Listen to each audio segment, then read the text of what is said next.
accused the Jews, I'm sorry.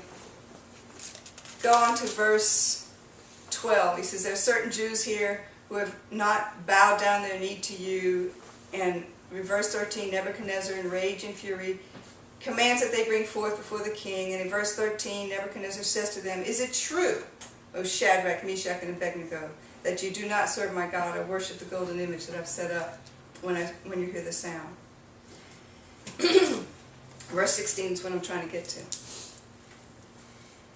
Shadrach, Meshach, and Abednego answer the king, and they say, it's not necessary for us to answer you at this point. There comes a point where the devil's accusing you and screaming in your ear, and you say, I don't have to answer you. You know, I know that you're a liar and the father of all lies. I don't need to answer you. But nonetheless, be it known to you, O king, that we will not serve you or your gods or worship the golden image that you have set up. And you tell the devil, and you tell your flesh, I'm not going to bow down to you. It gets furious. You can wait for the battle. The devil gets furious. The flesh will just scream and holler. The flesh at least screams and holler because it feels its death coming. And it's going to fight really, really hard. And in verse 19, Nebuchadnezzar, full of fury, and his facial expression was changed to antagonism against Shadrach, Meshach, and Abednego, and he commanded that the furnace should be heated 7 times hotter than it's usually heated. And I firmly believe that's why a lot of Christians don't make that decision for God, because they don't want to go through anything hard. I read My Utmost and Watch Me every morning. They have devotionals. And most Christians really believe that because they're saved, they should have a good life. They should be comfortable in life. And I love what Watchman Nee says. He takes Hebrews 12. He says, you have not resisted unto blood, striving against sin. You strive against the self-life, you're striving against sin. You strive against conformity to the world, you're striving against sin, because sin is, you know to do right and you don't do it. You know who to serve and you don't do it. How many of us have resisted the flesh, resisted the world, resisted sin unto blood? And Watchman Nee says, why do Christians suffer? What's the meaning of this? He says, we think that we're going to, how does he say, walk in the road of this life wearing white linen garments and walking leisurely down the golden street to the pearly gates. He says, that's what most Christians think. He says, trust me, God has arranged all kinds of environmental, all sorts of happenings, all sorts of sufferings with one end in view. Because he wants to create in his children his character to glorify him. And then he goes on to say, his love is always measuring us and planning for us. That's what all our tests and our trials are about. He measures you. He lets you see where you are, and he sees where you are. And he says, ways to go. And he puts you through a trial and lets you see where you are. And then he tests you, and he says, I've got a plan to get you even further. Get you further into my character. But it's his love that measures us and plans for us. And he says, not everyone goes into the dealings of God, but only the ones that have been accepted as sons. I think many, many Christians spend their lives running around trying to get out of the dealings of God, trying to avoid that fiery furnace. You're avoiding the work of God, and you're avoiding God changing you into what he wants you to be. So we avoid we bow down our knees to the wrong image. But if you refuse to bow down to that image, then the fiery furnace goes 7 times hotter. And he commanded the strongest men to bind Shadrach, Meshach, and Abednego and cast them into the burning fiery furnace. These 3 men were bound in their cloaks or their tunics, or their undergarments, and their turbans, their clothing, and they were cast into the midst of the fiery furnace.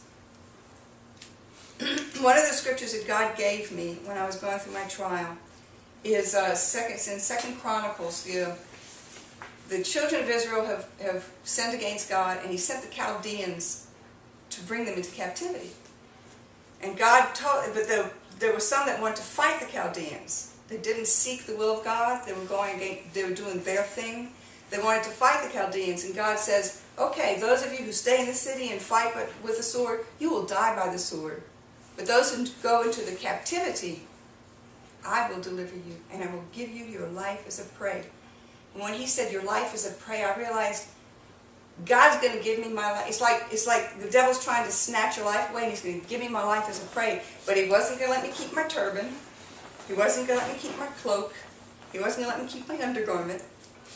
The whole purpose of the fiery trial is to strip away the things of the flesh. To strip away the things that we hide behind. Strip away the things that we lean on. Strip away the things that make us acceptable to the world. Strip away the flesh. And our life is our nakedness before God. We get to keep our life as a prey when you go through a trial. So when you go through a trial, don't try to keep your health, your figure, your looks, let's see, what else? Your dignity. Don't try to keep the things of the flesh. You go through the fiery trial, and guess what happens? Everybody knows what happens. What happened in the fiery trial? They turned the fire 7 times hotter, and Nebuchadnezzar, in verse 24, jumped up, and he said, didn't we send 3 men into that fire? He says there's a 4th one. Who's the 4th? Jesus. Did Jesus just show up in the fire? Jesus was with them before they went in the fire. Jesus was with them in the fire. But who saw Jesus when they were in the fire? The world. The people that were observing these men go through their fiery trial walking with Jesus, that there's something else in there with them.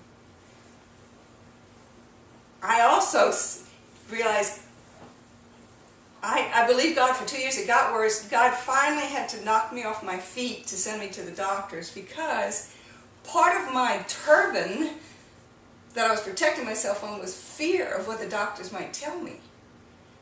And when he knocked me off my feet and sent me to the doctors,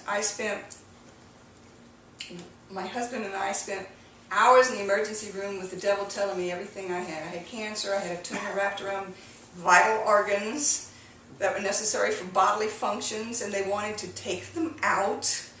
They wanted to cut me up, and they wanted me to connect me to a bag for the rest of my life. And we were in the fiery furnace at that time, 7 times hotter. And Jerry came with me to the 2nd emergency room. He had to go home. We had to attend to a legal matter. He had to get some sleep, and we had gotten a report. He had to go tell everybody it was cancer.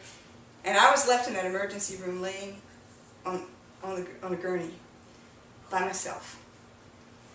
And I said, well, God, I don't want them to take my organs. I said, God, it's cancer.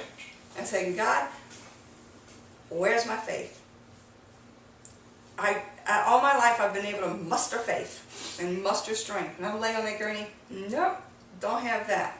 So I worked for the next 3 hours to calm the brain down, and all I could say was, God, my life is in your hands. I know you're a good God. I know you love me.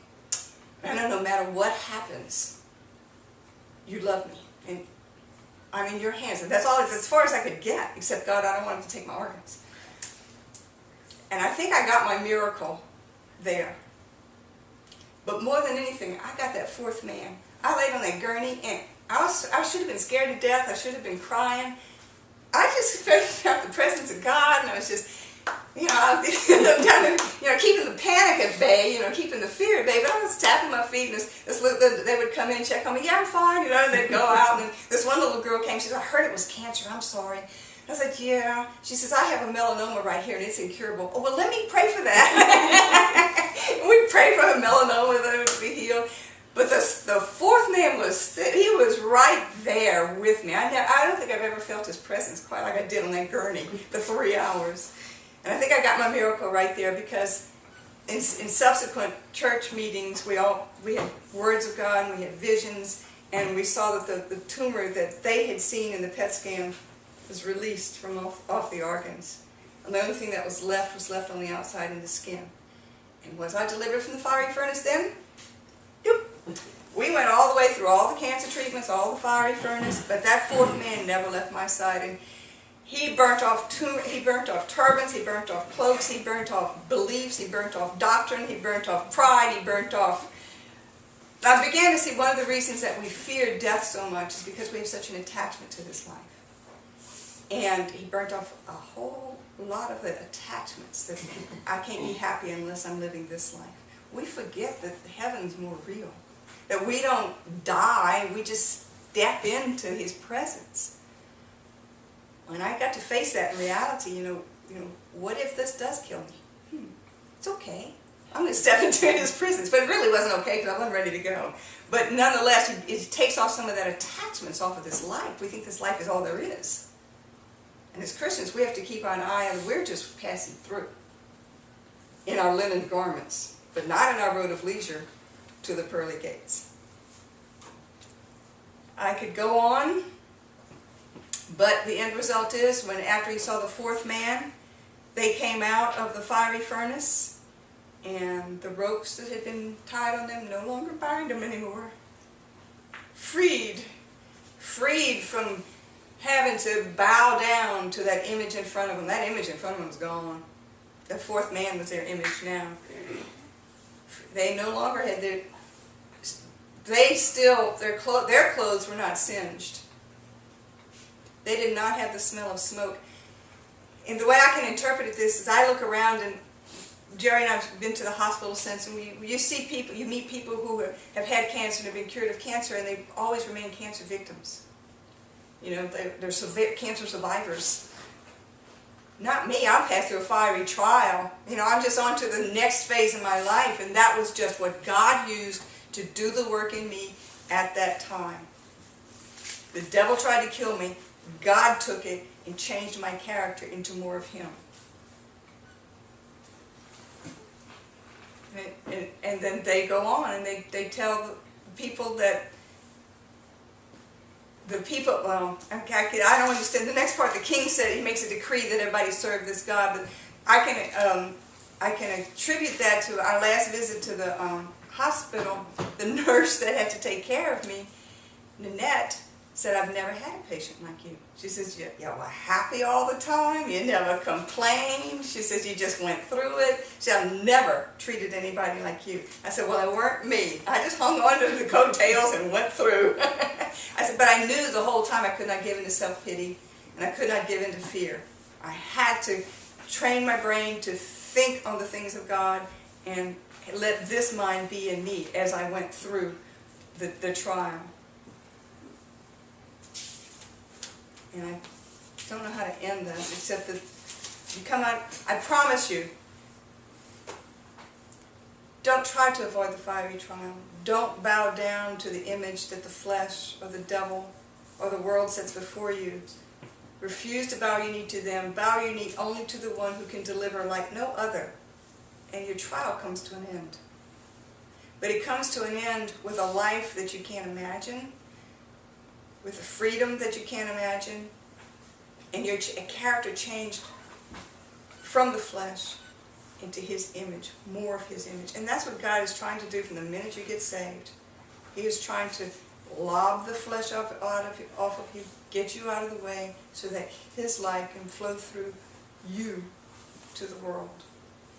So if you've got your own fiery trial, we may think, "Oh, I'm not going through much."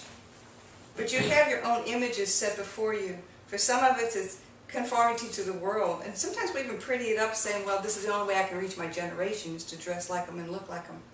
We watched Jensen Franklin today. He was preaching to a crowd full of young people. And he wasn't telling them, "Be prosperous and do this and that." He said, "Take up your cross." He says, "Don't conform to the world. Take up your cross. Suffer for Jesus. And he will be your father, and he will deliver you." And those kids were falling all over themselves to get crosses. You don't have to reach your world to be like the world to reach the world. You have to preach Jesus, and you have to preach the cross. And actually, what the church does not want to hear today is you have to be broken, and you have to strip yourself of your self-life to serve God. We were listening to David Wilkerson's a compilation of his last bunch of messages, and he talked about the church does no longer know dependence on God. It doesn't know brokenness. We're not preaching the cross anymore. He says, oh God, keep me broken. And I say,